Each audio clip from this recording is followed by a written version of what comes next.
Hola a los que se levantan tarde de Cape Vineyard. Noté que había muchos más adolescentes en esta sesión y supongo que tiene sentido pero es un gusto estar con ustedes. Nosotros, mi esposa Lorraine y yo estamos muy honrados de ser parte y también beneficiarios de su cuidado, su apoyo, su generosidad, su participación en las misiones. Porque de alguna manera estamos coordinando y desarrollando algunas cosas sobresalientes, algunas cosas que no había terminado aún para cuando entregamos el rol de director nacional en el área de operaciones de África para Vineyard, particularmente en Uganda y Burundi.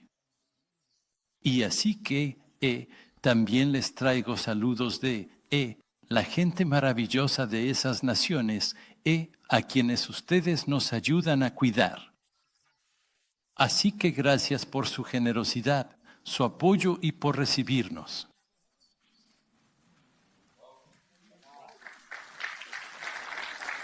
Bienvenidos. No somos como algunos de esos otros sudafricanos que han llegado recientemente como refugiados. Eso todavía es muy desconcertante. Pero bueno, esa es la situación.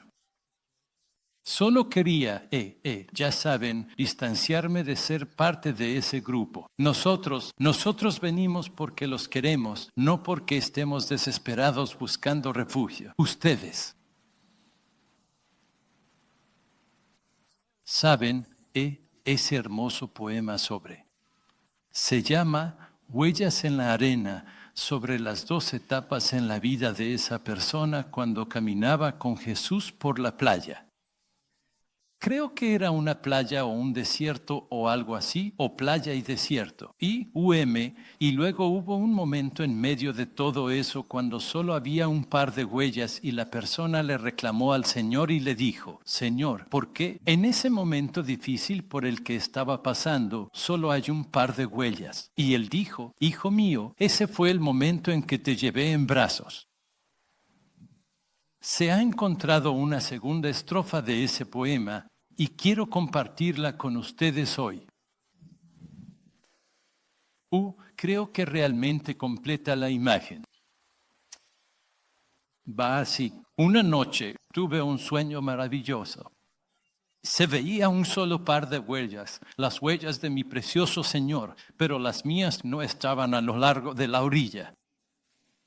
Pero entonces aparecieron unas huellas extrañas y le pregunté al Señor, ¿qué tenemos aquí? Estas huellas son grandes, redondas y ordenadas, pero Señor, son demasiado grandes para ser de pies. Hijo mío, dijo él en tono solemne, por millas te llevé solo.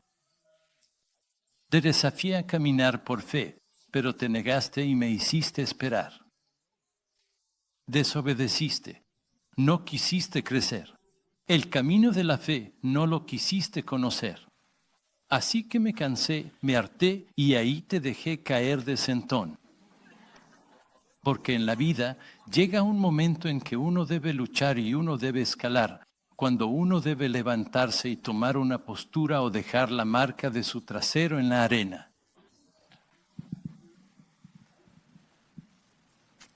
En realidad, eso no tiene nada que ver con lo que quería compartir contigo hoy.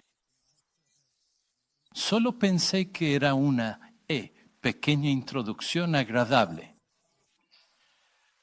Lo que sí quiero compartir contigo hoy es sobre recuperar tu primer amor, sobre vivir tu vida en el contexto de ese amor que tuviste al principio. Así que déjame leerte el texto. Fue muy interesante que cuando Jamie y yo hablamos sobre esta visita, y él compartió lo que había estado en la agenda en la iglesia, que este texto y su tema habían sido prominentes. habían sido algo sobre lo que los pastores aquí han estado predicando. Y hace 2 años sentí que el Señor me dio esta palabra no solo para nuestra iglesia en ese momento. Estaba haciendo ese tipo de charla de enero sobre establecer metas, lanzar visión. En la iglesia de la que somos parte, la Vineyard en Ciudad del Cabo, pero sentí que era una palabra para el movimiento, que había un verdadero desafío para nosotros de recuperar, mantener, nutrir, avivar la llama del amor que teníamos al principio. La alternativa, la consecuencia de no hacerlo. Así que aquí está el texto. Está en Apocalipsis 2, 1, 7, al ángel de la iglesia en Efeso. La primera de 7 cartas que fueron escritas por Jesús o enviadas por Jesús a través del apóstol Juan, las 7 iglesias de Asia Menor, que en realidad era parte de la región más grande de Grecia, que ahora es la actual Turquía. Estas son las palabras de aquel que sostiene las 7 estrellas. Las estrellas se refieren a los líderes de esas iglesias. Él sostiene a los líderes en su mano derecha y camina entre los 7 candelabros de oro, que son las propias 7 iglesias. Conozco tus obras, tu arduo trabajo y tu perseverancia. Sé que no toleras a la gente malvada, que has puesto a prueba a los que dicen ser apóstoles pero no lo son, y has descubierto que son falsos. Has perseverado y soportado dificultades por mi nombre y no te has cansado. Ve al versículo 6. Pero tienes esto a tu favor, odias las prácticas de los nicolaitas, las cuales yo también odio. Te lo voy a explicar en un momento. Versículo 4. Sin embargo, tengo esto contra ti, que has abandonado el amor que tenías al principio. Mira hasta donde has caído. Arrepiéntete y haz las obras que hacías al principio. Si no te arrepientes, vendré a ti y quitaré tu candelabro de su lugar. Y luego el versículo 7, el que tenga oídos, que oiga lo que el Espíritu dice a las iglesias. Al que salga vencedor, le daré derecho a comer del árbol de la vida, que está en el paraíso de Dios. Gracias, Señor, por tus palabras. Gracias por tus advertencias. Gracias por tus ánimos, tus exhortaciones para nosotros. Las 7 cartas a las 7 iglesias representan un par de cosas. Primero que nada, representan a la iglesia a través de los tiempos. Toda la iglesia a lo largo de toda la era de la iglesia está representada en cuanto a cosas a las que hay que prestar atención, cosas que fortalecer, cosas de las que aprender, cosas que evitar maneras en las que puedes continuar el camino de crecimiento para que termines cumpliendo el plan y propósito de Dios. La segunda cosa es que representa a la iglesia mundial entera en cualquier momento dado. Cuando observamos toda la escena de la iglesia, si estás acostumbrado a hacer ese tipo de cosas, si te interesa y quieres entender qué es esto que llamamos el cuerpo de Cristo en todo el mundo, el cuerpo universal de Cristo, habrá iglesias que representen cada uno de estos tipos de, nuevamente, fortalezas, debilidades, peligros, amenazas lecciones que aprender, etcétera, en cualquier momento. También representa a cada iglesia individual y las temporadas de vida de una iglesia en particular.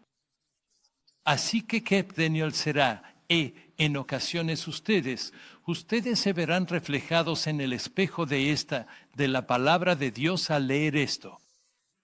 Y los pastores, por supuesto, son los más responsables de hacer eso, pero todos nosotros deberíamos preguntarnos, ¿cómo estamos? ¿Cómo está nuestro primer amor? ¿Cómo está nuestro celo?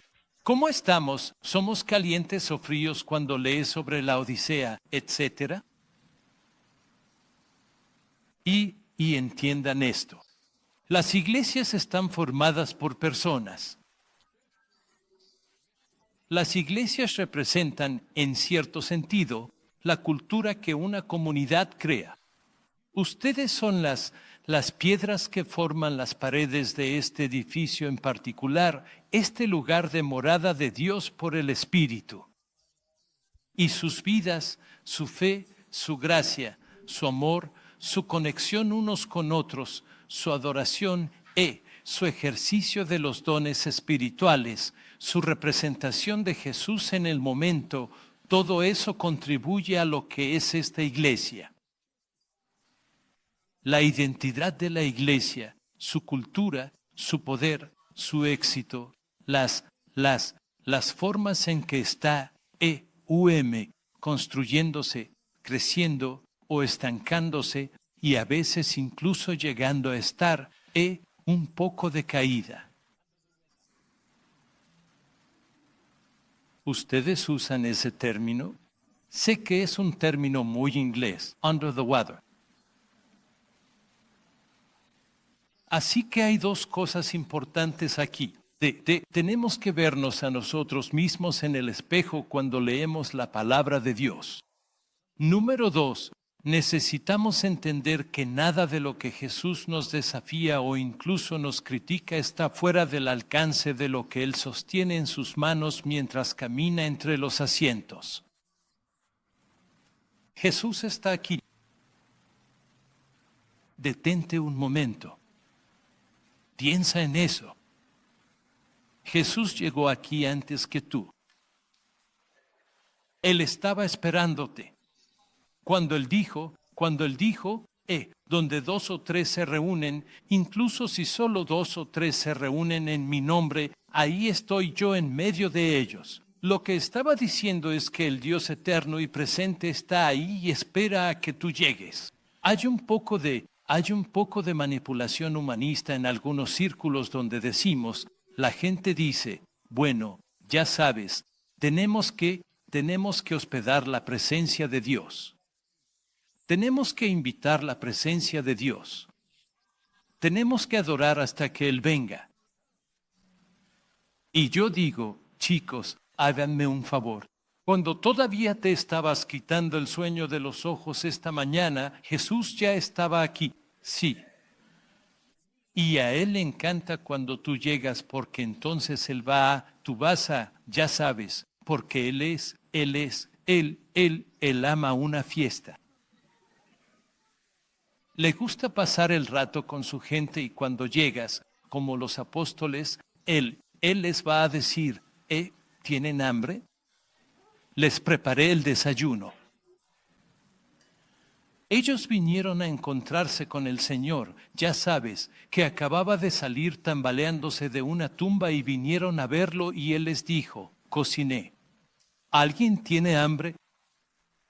Él ya tiene lo que necesitas antes de que llegues. Él lo tiene en su mano ahora mismo. Cuando reconozcas cualquier carencia en tu vida, en tu fe, en tu caminar con Él, en tus niveles de energía, el alfa y la omega tiene en abundancia todo lo que a ti te falte. Así que la iglesia de Efeso es una historia maravillosa en la Biblia. Es una de mis favoritas porque es la historia en el libro de Hechos capítulos 18, 19 y 20, en ese segmento de la vida y ministerio de Pablo, donde él tomó la decisión. Ya no voy a predicar solo a los judíos, voy a ir a los gentiles. Amén. Y las primeras personas, los primeros gentiles con los que él se conectó fueron mi gente, los griegos. Sabes, si dice eso, dice que hay 3 tipos de personas, judíos, griegos y bárbaros. ¿Hay algún judío aquí? ¿Algún otro griego aquí? Bueno, la mala noticia que tengo para ustedes hoy. Así que los griegos fueron el primer paso de Pablo en su misión europea, mientras él iba en obediencia a la comisión de Jesús. Vayan a todos los goim, a los gentiles, y prediquen, y hagan discípulos de todos ellos, de todo tipo de personas. Y así, él entra en Asia Menor y uno de los primeros grupos de personas con los que se conecta allí son estos griegos que viven en un lugar llamado Efeso, una de las ciudades más poderosas de Europa. Un centro de comercio, de religión, de cultura, de liderazgo, de poder político y económico. Y filosofía, por supuesto, también. Y él entra ahí y enseñó durante 2 años.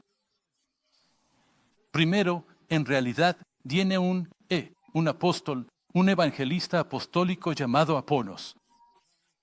Él es un judío de Alejandría, que era el lugar de donde vinieron mis abuelos. Es un judío de Alejandría en Egipto y viene a predicar a Cristo. Y la gente llega a la fe, y Cristo es dado a conocer y se reúnen alrededor. Y luego viene el apóstol Pablo y enseña durante 2 años en un auditorio universitario local. Y así fue como la viña llegó a Efeso, porque aquí hay un grupo plantador de iglesias formado por un montón de jóvenes, algunos muchachos, un joven doctor. Y de nuevo, quiero respaldar lo que dijo Jamie sobre estos graduados, especialmente los que se van a otros lugares lejos de casa, a universidades, colegios, la marina y todas esas cosas. Y solo quiero decirles que lo curioso de Dios es que Él te llama a una carrera, pero en realidad la carrera es solo el medio para el propósito más grande de tu vida, que es que representes el cielo en la tierra. Sí, que prediques a Jesús, que hables de Jesús donde quiera que vayas. Que ames en su nombre, que sanes en su nombre, que eches fuera sus demonios y abras sus ojos, y abras los ojos de los ciegos y sanes a los quebrantados de corazón en el nombre del Rey que te ha enviado. Sí, amén. No estás ahí solo para obtener un título, estás ahí para extender el reino. El título es como una especie de opción no es una opción mejor no digo eso, tus papás se van a enojar conmigo. El título es lo coincidente, lo incidental al lado de lo que realmente estamos haciendo. Lo mismo aplica, por cierto, para todos los demás aquí que tienen una carrera, que se mueven fuera de su casa y están fuera de su casa o fuera de la iglesia por lo menos 20 minutos a la semana. No vas ahí para hacer las compras, no vas ahí para ver a un amigo, no vas ahí para tomar café, no vas ahí por ninguna otra razón más que para extender el reino de Dios donde quiera que vayas. Y así fue como nació esta iglesia. Este equipo llega en Hechos 18 y 19. Predican el Evangelio. Se genera fe. La respuesta, lo primero que hicieron fue que creyeron en la palabra de Dios.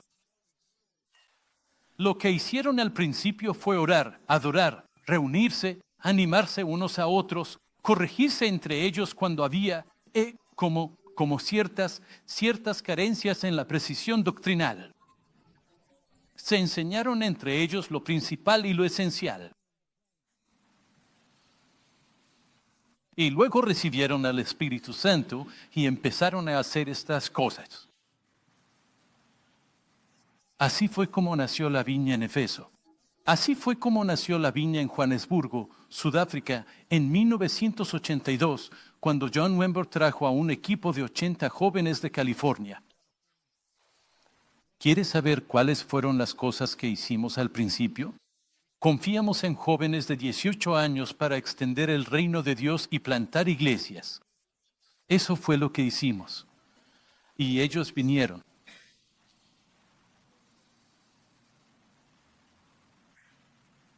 Hablando por mí, ellos me salvaron la vida.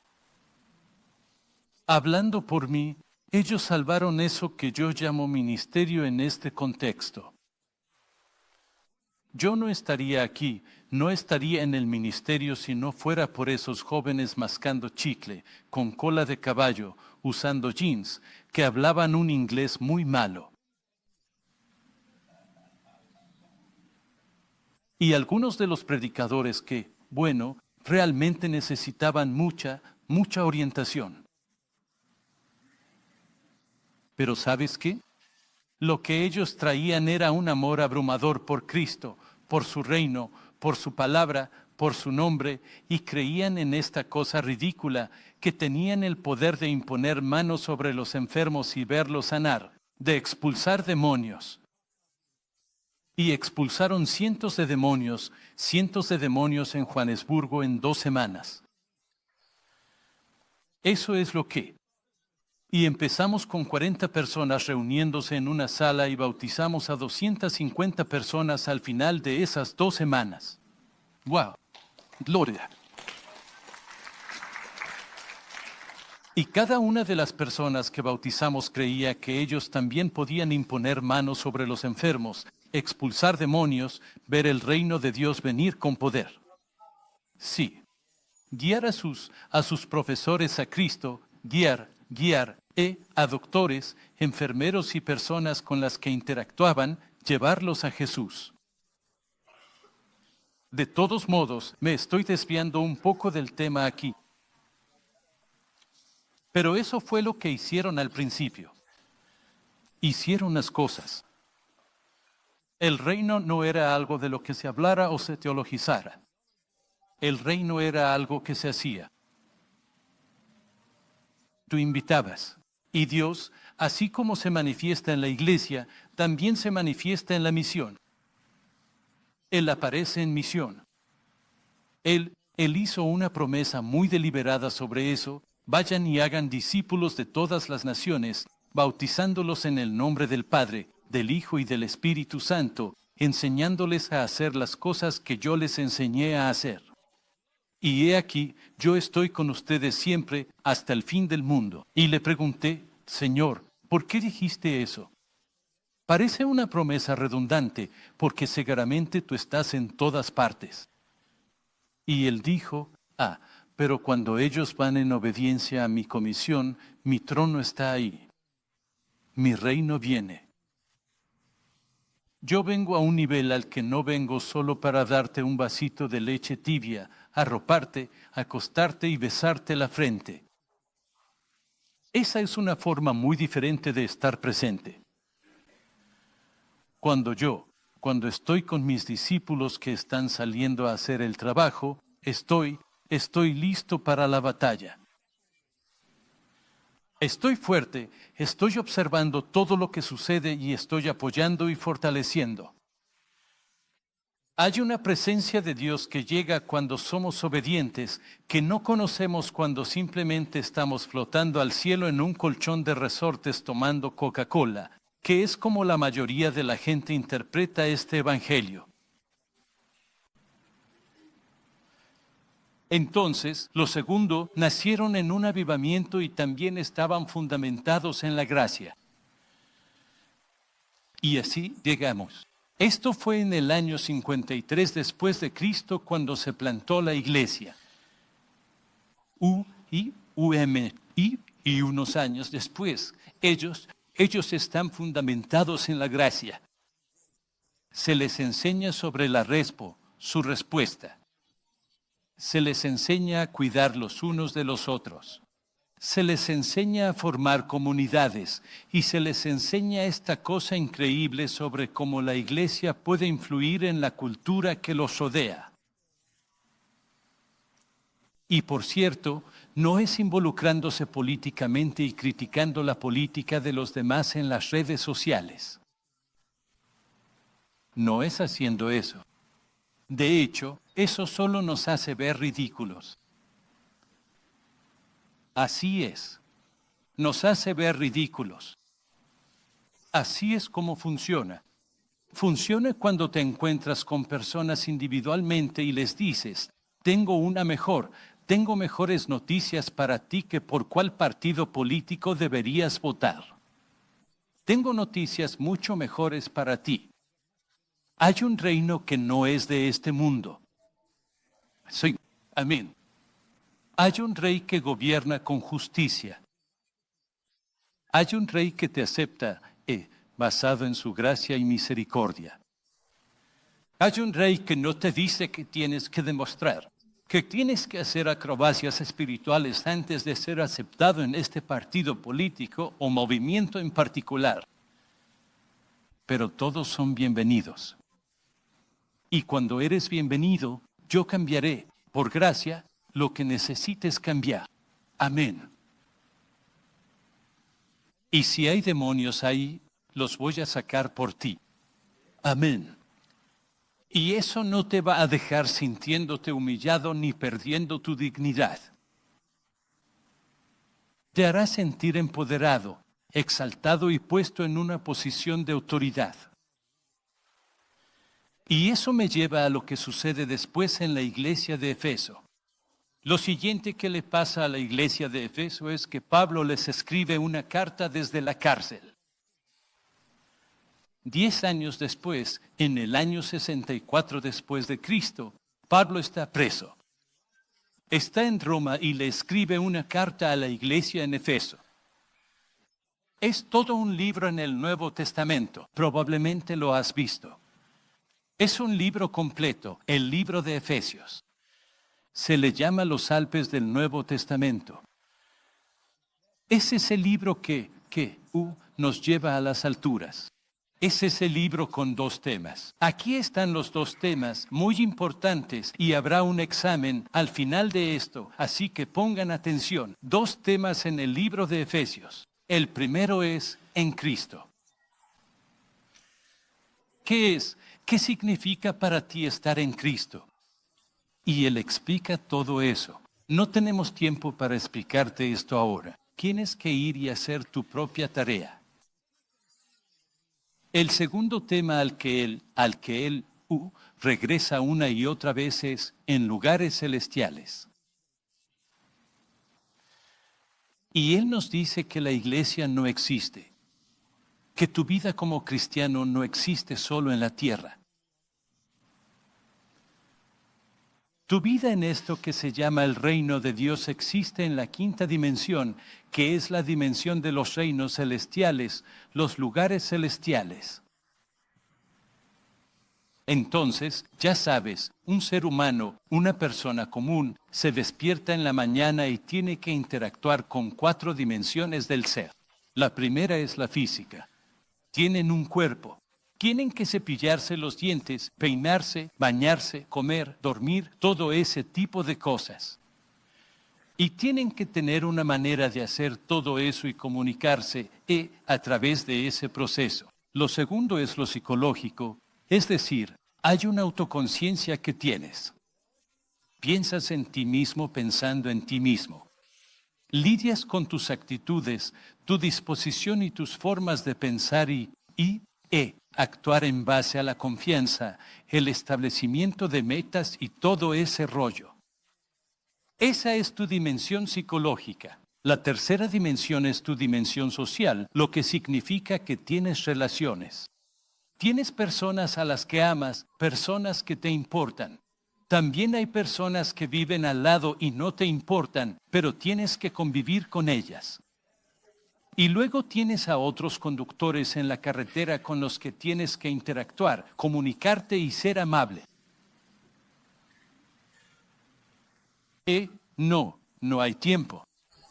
Así que continuando, tienes que interactuar con el mundo de las personas. Esa es la dimensión social. La cuarta es la dimensión espiritual, que tiene que ver con que tienes una relación con Dios. Tienes un espíritu que es capaz de conectarse con Dios. Eso significa que te despiertas en la mañana. Algunas personas se despiertan en la mañana y dicen, buenos días, Señor, y otros dicen, Dios mío, ya es de mañana. Pero hay una conciencia del hecho de que puedo orar y alguien en algún lugar me escucha. Y a veces Él incluso me responde. Y a veces Él hace cosas y a veces me dice que haga cosas. Y hay una relación hermosa de mutua como cooperación entre el Espíritu, este Espíritu aquí adentro y el Espíritu Santo y Dios el Padre en el cielo.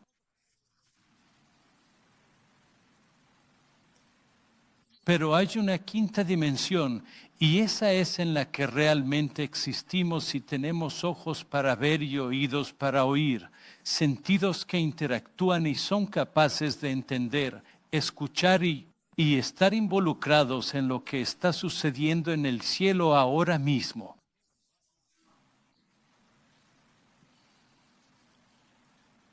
Me alegra que eso te emocione tanto. Esto es lo que dice Pablo en el libro de Efesios. Pero Dios, que es rico en misericordia, por el gran amor con que nos amó, aun cuando estábamos muertos en nuestros delitos y pecados, nos dio vida juntamente con Cristo y nos resucitó y nos sentó con Él en los lugares celestiales, que es donde tenemos toda bendición espiritual. Todo lo que alguna vez necesitaremos para llegar a ser una réplica perfecta en carácter y en forma de ser, en acción, en actitud, como Jesús. La misma el mismo tipo de personas, una réplica, siendo conformados a la imagen de Cristo.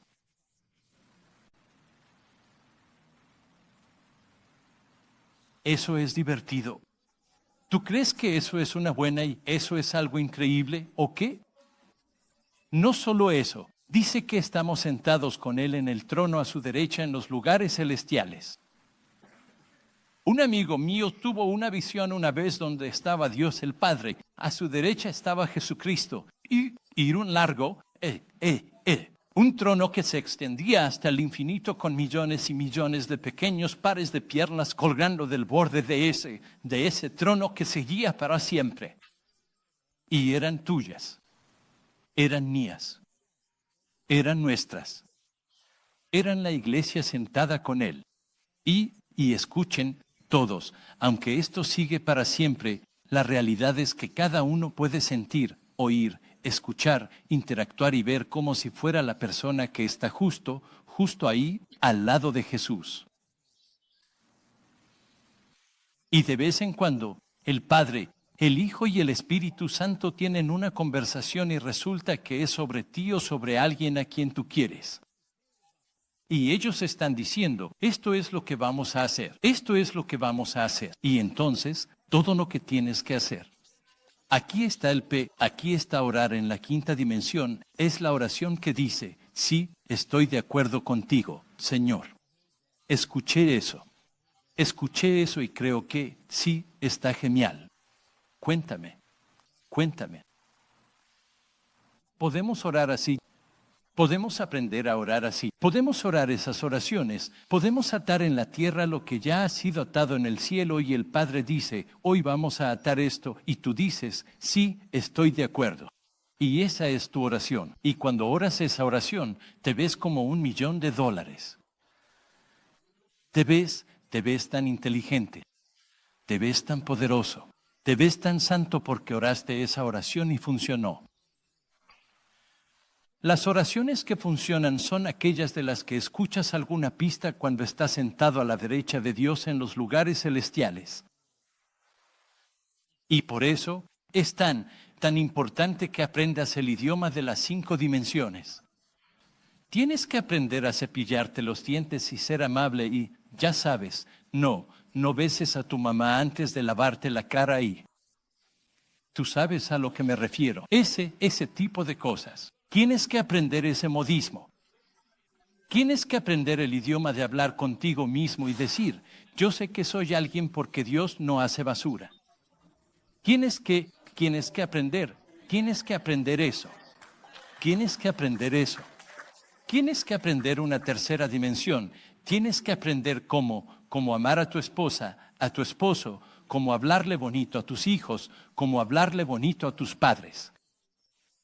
Más de una palabra a la vez cada 2 semanas. Tienes que aprender maneras de interactuar.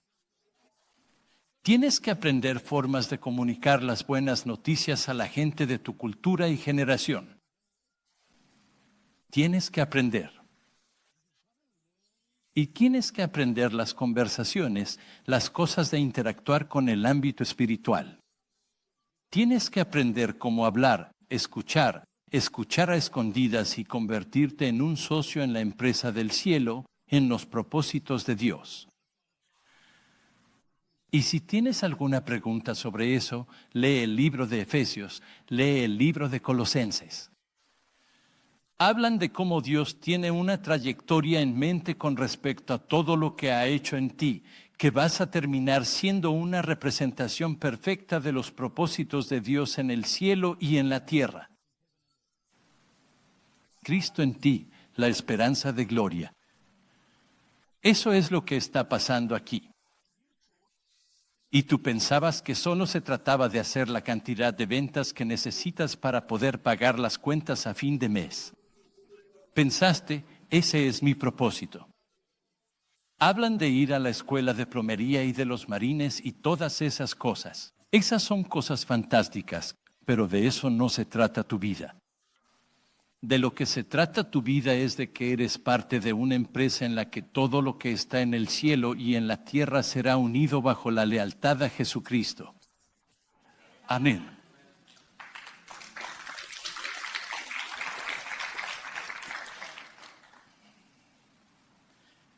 Uno por uno. Y la respuesta a eso, lo que hacemos al principio cuando nos damos cuenta de eso, es que perdemos el tiempo adorando a Dios. Eso fue lo que hicimos. Pasamos horas, simplemente noches, días, noches adorando. Nos perdimos en la adoración. Y los efesios también lo hicieron. Sus mentes fueron transformadas. Sus vidas fueron transformadas más bien por la renovación de sus mentes al ver, oír y entender las cosas celestiales. La tierra, se dieron cuenta de que la tierra no es más importante que el cielo, es al revés. Amén. Cuando Poncio Pilato tenía a Jesús frente a él y le dijo, ¿no te das cuenta de que tengo poder para crucificarte y poder para soltarte? Y Jesús le dijo, piensas demasiado en tu poder, amigo. Sí. Amén. Amén. No tienes ningún poder sobre mí, excepto el que te ha sido concedido para este momento. Sí, por mi Padre que está en el cielo. Por cierto, las últimas palabras del libro de Efesios son estas. Gracia y paz a todos los que aman a Jesucristo con un amor inquebrantable. ¿No es increíble? Gracia y paz para ustedes que aman al Señor Jesucristo con un amor inquebrantable. 30 años después, Jesús le envía una carta a esa iglesia y les dice, chicos, se les olvidó. Chicos, abandonaron. Chicos, se fosilizaron. Están haciendo un montón de cosas, buenas obras, trabajo duro, perseverancia, intolerancia hacia la gente que enseña cosas equivocadas, forenses, ya saben, el CSI de la iglesia que podía identificar a los falsos apóstoles. Los pusieron bajo el microscopio, espíritu crítico. Incluso odiaban a personas en nombre de Jesús. Y Jesús dijo, está bien, yo también odio eso. Eso de lo que él estaba hablando, la doctrina y la práctica de los nicolaitas, eso es abuso espiritual por parte de líderes en la iglesia. No sé si eso le ha pasado a alguno de ustedes o ha pasado en alguna iglesia en los Estados Unidos. Nosotros hemos tenido un par de esos casos.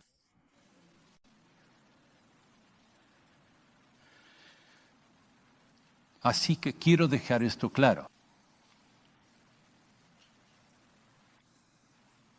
¿Sabes cómo cuando te casas con alguien, esa persona es diferente y esa diferencia, cuando estás enamorado románticamente, esa diferencia es tan dulce, tan linda, tan atractiva, tan complementaria a ti? Sabes, él es un tipo de persona tranquila y constante, y ella es esta persona vivaz, efervescente, espontánea, y él se siente tan atraído por eso. 10 años después, cuando no se ha cultivado el romance, cuando él ha abandonado su primer amor, le preguntas qué es lo que más te irrita de ella. Él dice, es tan impredecible. Le preguntas a ella, ¿qué es lo que más te irrita de él? Ella dice, es tan aburrido, tan predecible. Lo que antes era complementario y lindo se vuelve irritante cuando quitas el romance.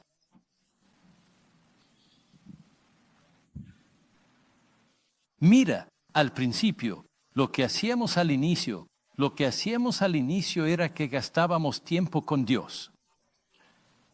Ahora decimos, Dios, de verdad no tengo tiempo.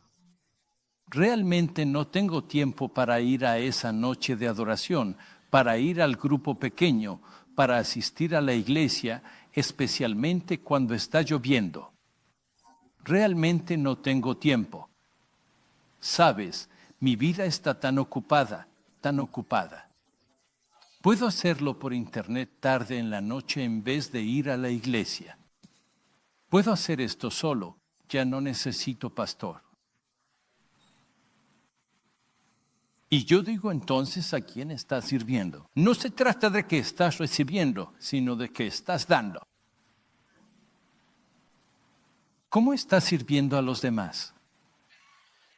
Así que los síntomas de que olvidaste, abandonaste, te volviste fósil son estos, obras muertas. Las obras que haces están muertas, no tienen vida en ellas. Tu espíritu está dormido. Tu corazón está vacío y aún así sigues con la rutina. Te presentas, pagas tus diezmos, haces lo tuyo. Incluso asistes a la iglesia. Y hasta las cosas buenas que haces se vuelven muertas cuando no hay amor. Así es. Amén. La fe, dice Pablo, él dice, ni la religiosidad ni la falta de religiosidad te benefician en nada, sino la fe que actúa por el amor. Aquí está la clave para encender tu fe. Amar a Dios con todo tu corazón, mente, alma y fuerzas, devolviendo gratitud a Cristo, quien entregó su vida por ti y te salvó por su gracia sin que tuvieras que mover un dedo ni pagar un centavo. Todo lo que necesitabas hacer era decir, soy pobre, no tengo nada, sálvame, Señor. Por cierto, una de las señales de las iglesias donde el amor a veces no ha hecho la transición es esta. Me gusta mi camisa. Cada vez que me la pongo, pienso en Dios. Esta es una camisa que me regalaron mis nietos. Aquí me llaman el abuelo. Y yo, cuando me la pongo, como que le guiño el ojo y tengo una pequeña conversación con Dios. Le digo, mira, tengo algo que tú no tienes. Tengo nietos. Porque aquí está la noticia, y de nuevo voy a señalar especialmente a estos muchachos, aunque no creo que haya nada que temer al verlos y escucharlos. Dios no tiene nietos. En una iglesia de 30 años, muy a menudo está llena de los nietos de Dios, personas que están ahí porque sus papás y mamás están ahí, personas que creen a través de sus padres, personas que pertenecen porque sus padres les han inculcado ciertas cosas, pero que no han hecho la transición.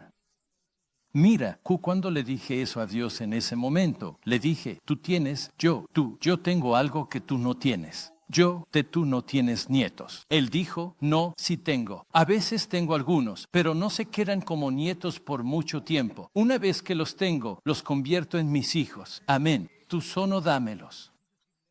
Yo nos haré mis hijos. Así es, y entonces no tendrás que preocuparte por ellos. Yo los amo más de lo que tú jamás los amarás. Amén. Así que padres, encomienden a sus hijos a la misericordia de Dios. Así que vamos a terminar de esta manera. Esto es lo que creo que Dios quiere hacer. Creo que Dios quiere derramar un nuevo bautismo de su amor sobre su iglesia.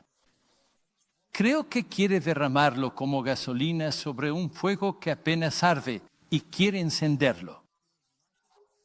Él quiere encendernos y luego quiere enviarnos ardiendo como esos pequeños zorros a los que Sansón les prendió fuego en las colas y los mandó a los campos de trigo de los filisteos.